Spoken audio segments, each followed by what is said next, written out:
Ça, c'est moi sur mon skate volant. Et contrairement aux apparences, non, je ne suis pas dans le futur. Mais je peux vous en parler, grâce à la futurologie, une science très sérieuse qui étudie les scénarios possibles de l'avenir, de votre avenir, en se basant sur des statistiques et des données technologiques, scientifiques, économiques et sociales. Et on imagine ce qui va se passer dans les années, voire les siècles à venir. C'est parti pour le top 10 des prévisions du futur les plus probables.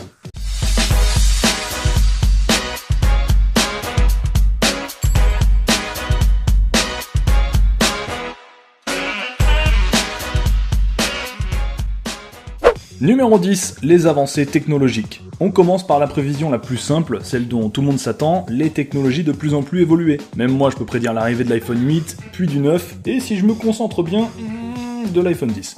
Mais les futurologues, eux, imaginent que dans les années 2020, les smartphones et tablettes seront remplacés par des objets utilisant la réalité augmentée, qu'on contrôle directement par nos yeux ou juste par la pensée. On imagine même pouvoir discuter et toucher des personnes recréées en réalité augmentée alors qu'elles sont situées à l'autre bout de la planète. Ou même pouvoir le faire avec des simulations de personnes décédées. Avant 2030, on imagine que l'informatique sera capable de stocker et de transmettre des pensées, des émotions, des souvenirs entre les utilisateurs d'un cerveau net, un internet entre cerveaux connectés. Dans l'an 3000, les gens vont parler avec les yeux, avec des ondes.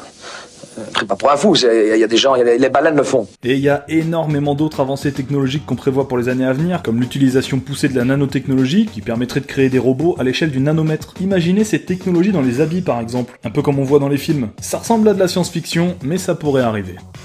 Numéro 9, l'évolution des maladies et de la médecine. Dans les 4 ou 5 années à venir, on estime que les maladies chroniques seront à l'origine de 3/4 des décès dans le monde. On est dans une vraie merde.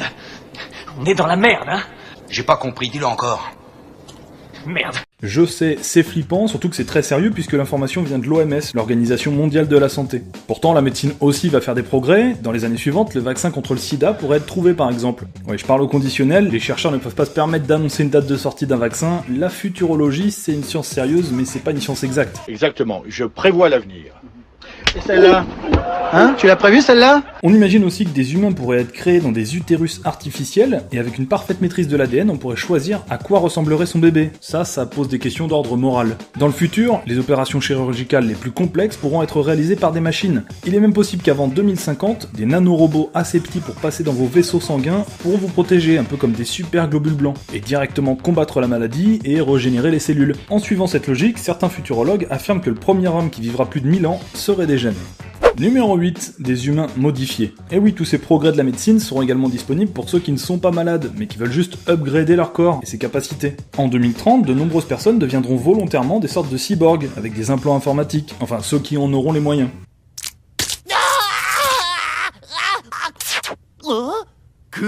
Et un peu comme on change une pièce d'une voiture, ou qu'on améliore la config de son ordi, on pourra améliorer sa vue, augmenter sa mémoire, ou réduire son temps d'apprentissage artificiellement. Je connais le kung-fu. En 2080, on comptera plus d'humains modifiés que de 100% bio. Les plus accros à ces évolutions pourraient même se faire amputer un membre volontairement pour le faire remplacer par une prothèse intelligente, plus forte et plus endurante. Le tout recouvert d'une fausse peau pour un résultat invisible. Et en continuant d'améliorer ces technologies, en 2300, les hommes modifiés pourraient passer pour des super-héros ou des dieux si on les voyait à notre époque. C'est difficile à imaginer, mais encore une fois, les scientifiques qui étudient notre évolution sont très sérieux, et ils imaginent qu'on pourra marcher sur les murs, résister aux balles ou à des températures extrêmes, qu'on n'aura plus besoin de dormir, ou encore que des micro-caméras placées tout autour de notre corps seront directement reliées à notre cerveau. Impossible de se faire surprendre donc. Coucou, qui c'est ? Ah, c'est toi ?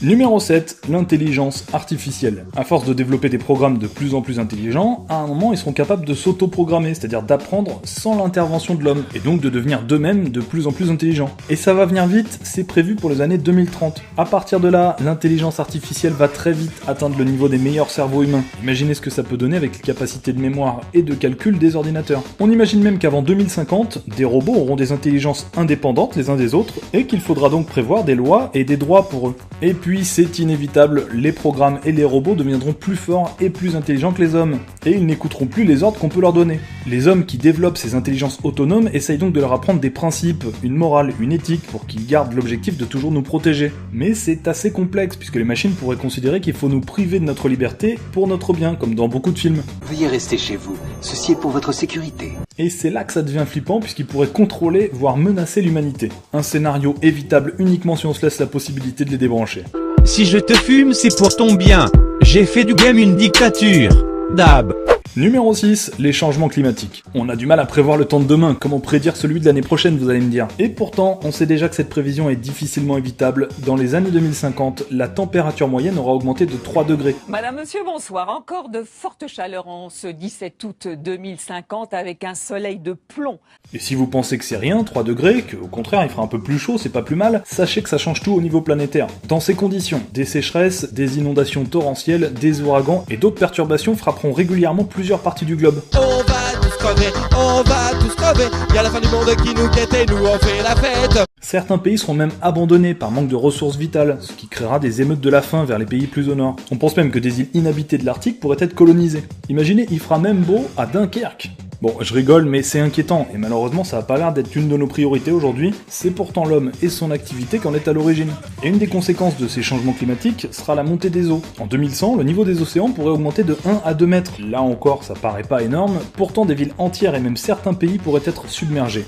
Numéro 5, les extinctions de masse. Eh oui, dans le futur, il n'y aura pas que des trucs cool, près d'une espèce animale sur 6 pourrait disparaître d'ici 2100. Et là, le chantier est déjà bien commencé, puisqu'on compte presque 35 000 espèces qui disparaissent chaque année. Ouais, ça ressemble à une mauvaise blague, mais c'est la vérité. Non, c'est drôle, ça me fait marrer, je pisse dans mon froc. Mais non. Et bien sûr, certaines espèces seront plus touchées que d'autres. Les amphibiens sont les plus menacés, aussi les oiseaux et les mammifères. Certaines régions du monde seront aussi plus touchées que d'autres, comme l'Amérique du Sud, l'Australie ou la Nouvelle-Zélande. Mais c'est pas tout, des espèces végétales vont également s'éteindre, et ces extinctions seront liées les unes aux autres, puisqu'elles réduiront la biodiversité. Tout ça, c'est une des conséquences du réchauffement climatique qu'on vient de voir, mais également de la pollution, de la surexploitation des ressources naturelles, de la destruction des habitats ou de l'insularisation. C'est le fait que certaines espèces soient isolées des autres. Bref, on tient notre responsable, c'est l'homme. Il faut donc agir vite, parce que même si on pense pouvoir recréer des espèces éteintes grâce à leur ADN, déjà c'est pas certain, et puis surtout on peut pas conserver un ADN des milliers d'années. Oubliez donc l'idée de revoir revivre des dinosaures. Vous avez créé des raptors. Numéro 4, l'évolution de la race humaine. Vous savez qu'il y a quelques milliers d'années, nos ancêtres ne nous ressemblaient pas parfaitement. Et c'est donc normal que les futurologues pensent que nous allons continuer d'évoluer. Voilà à quoi pourraient ressembler des humains en 2050, un mélange d'ethnies et de cultures. J'ai l'impression qu'on aura tous plus ou moins les yeux bridés. Dans 1000 ans, il y aura plus de mecs, ni de nanas, que des branleurs. Je trouve ça génial. Mais les vrais changements visibles arriveront bien plus tard, des dizaines de milliers d'années plus tard. Et oui, c'est long l'évolution d'une espèce. Nos têtes vont grandir, nos yeux aussi, même notre corps va changer. Tout ce qui est inutile va disparaître peu à peu, comme l'appendice ou les poils sur les jambes, ça va faire plaisir aux femmes. Les meilleurs sportifs vont continuer à battre des records, on projette qu'un athlète va courir le 100 mètres en moins de 9 secondes aux Jeux Olympiques de 2068. Beaucoup d'entre nous devraient encore être là pour voir ça. Quant à notre intelligence, il y a deux hypothèses, ceux qui pensent qu'elle va continuer de s'améliorer, comme c'est le cas depuis des siècles, et qu'une personne au QI de 150 passera pour un idiot d'ici moins de 50 ans, et ceux qui pensent au contraire que les technologies vont abrutir la population. Nos capacités intellectuelles n'étant plus un facteur de survie, l'évolution risque de laisser de côté notre cerveau. Eh, tu te bêtes toi ou quoi? Oui? Bah oui. Il y aurait un vrai écart entre la majorité des peuples et les plus riches qui pourront devenir des génies artificiels en achetant du savoir ou des capacités de compréhension. Ça aussi, ça fait peur. Et pour la population totale de la planète, elle va bien sûr continuer à augmenter, mais contre toute attente, elle pourrait se stabiliser à partir de 2070 autour de 12,5 milliards d'humains. Et même diminuer les années suivantes puisqu'on prévoit que le taux de fécondité passera à 1,5 enfants en moyenne par femme.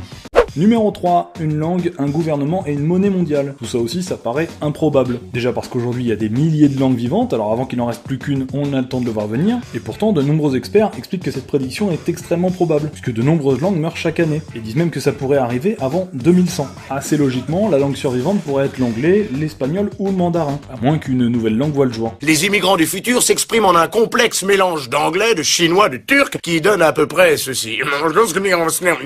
Le monde sera de plus en plus interconnecté, et l'homogénéisation de la culture poussera les jeunes à parler la langue mondiale en plus de la langue de leur pays. Même les coutumes et traditions locales se feront de plus en plus rares. Autre prédiction, un gouvernement mondial, face à des problèmes devenus mondiaux, pourrait faire autorité sur les différents pays, en luttant contre les guerres, la misère ou simplement les inégalités. Je sais, dit comme ça, on dirait un discours de drogué hippie. Amené à remplacer et à faire démissionner les gouvernements en place pour instaurer la paix et le paradis sur Terre et dans le cosmos. Pour la monnaie, ça semble un peu moins évident d'après les économistes, mais certains futurologues parlent aussi d'une monnaie unique. Alors, dollars, yens, euros... Il ne peut en rester qu'un. À moins qu'une nouvelle monnaie numérique comme le bitcoin prenne le dessus. Numéro 2, des villes intelligentes. Comme on peut l'imaginer, les villes du futur seront bien différentes des nôtres. Intelligentes, écologiques et connectées, elles géreront mieux les transports, protégeront les citoyens de la criminalité, tout ça grâce à des capteurs et des caméras placés à des points stratégiques. Mais également en étant à l'écoute de ses habitants qui pourront signaler un problème ou interagir individuellement en envoyant des données personnelles, volontairement ou non d'ailleurs. Un système central traitera toutes ces informations automatiquement. Oh putain! Mais tu vois, Internet c'est easy, ça se fait tout seul, t'as qu'à regarder les chiffres. Hein. Oh putain! Eh ouais, c'est magique, ouais. Les villes et les continents seront encore mieux reliés. On imagine par exemple un tunnel qui pourra permettre de rejoindre les États-Unis depuis l'Europe en moins d'1 heure, en passant sous l'océan Atlantique avec un train propulsé par un système électromagnétique dans un tube géant. Et ça avait déjà été imaginé par le fils de Jules Verne en 1888. Mais avec la montée des eaux et le réchauffement climatique rendant certaines terres inhabitables, de nouvelles villes artificielles pourraient voir le jour sur les océans après 2100. Plus proches d'immenses navires que d'îles, puisqu'elles seront capables de se déplacer, elles pourront loger près de 100 000 personnes dans un confort et une sécurité absolue, principalement des élites sociales et même des sièges sociaux de grandes entreprises. Et ces villes seront surtout autonomes, puisqu'elles pourront par exemple dessaler l'eau des océans et même cultiver leur nourriture à bord ou sous l'eau. Et numéro 1, la conquête spatiale. Après avoir utilisé les ressources de la Terre, l'homme va naturellement se tourner vers l'espace. Les années 2070 verront l'arrivée d'un ascenseur géant, reliant la Terre à une station spatiale en orbite géostationnaire, c'est-à-dire qui reste au-dessus d'un point fixe. Un ascenseur construit grâce à des matériaux extrêmement solides utilisant des nanotechnologies et réparé ou maintenu constamment par des robots circulant le long du câble. Alors ça aussi, je sais, ça fait bizarre de dire qu'on va prendre un ascenseur pour aller dans l'espace, surtout qu'il sera plus lent que les moyens actuels. Bon voyage en ascenseur. Mais le gros avantage, c'est qu'il sera bien moins coûteux que les fusées qui gaspillent une énergie considérable pour faire décoller leur propre carburant. Avec l'ascenseur, on pourra transporter plus de 1000 tonnes par jour. Et les voyages dans l'espace pourraient donc partir de cette station, bien plus accessible, qui pourrait même être utilisée par des touristes millionnaires qui voudraient se faire une petite virée dans l'espace. J'ai décollé. J'ai décollé. Et grâce à cette facilité de quitter la Terre, avec du matériel, le prochain objectif sera la terraformation de la planète Mars, ça veut dire la rendre habitable par l'homme. Le principe est d'y injecter des bactéries résistantes aux conditions extrêmes qui permettront de convertir le CO2 en oxygène, le tout contrôlé par des robots dans un premier temps. Il faudra également trouver un moyen de réchauffer l'air, de modifier la pression et d'avoir de l'eau liquide, c'est le plus important. J'adore l'eau. Dans 20-30 ans, il n'y en aura plus. Un projet lancé vers 2200, mais qui ne sera pas prêt avant des siècles. Bon là on part tellement loin dans le temps que c'est difficile d'imaginer ce qui va se passer. Si ça se trouve on aura trouvé avant ça un moyen de voyager dans l'espace bien plus rapidement, de trouver une autre planète ou de voyager dans le temps. De toute façon on sera plus là pour voir ça. Enfin ça aussi c'est pas certain. Impossible à prédire. Et l'avenir... Et voilà, c'est tout pour ces prévisions. Alors comme je vous ai dit, c'est pas une science exacte, rien de tout ça n'est sûr à 100%, c'est vous qui êtes responsable du futur. Et ça arrive parfois plus vite qu'on ne le croit, la preuve avec cet objet que je vous ai montré dans l'intro et que je vais vous présenter maintenant. Shall we begin?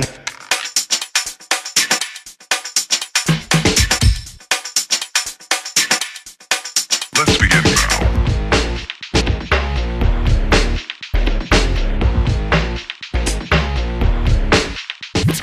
Ouais, je précise que c'est pas un placement de produit, je suis pas payé pour vous le présenter, c'est juste un petit coup de pouce que je voulais faire à un jeune qui vend ça en France. Sa marque s'appelle Skycrew, je vous mets le lien dans la description. Alors c'est un skate électrique mais avec une seule roue, et je peux vous dire que c'est la classe, on dirait l'overboard de Retour vers le futur.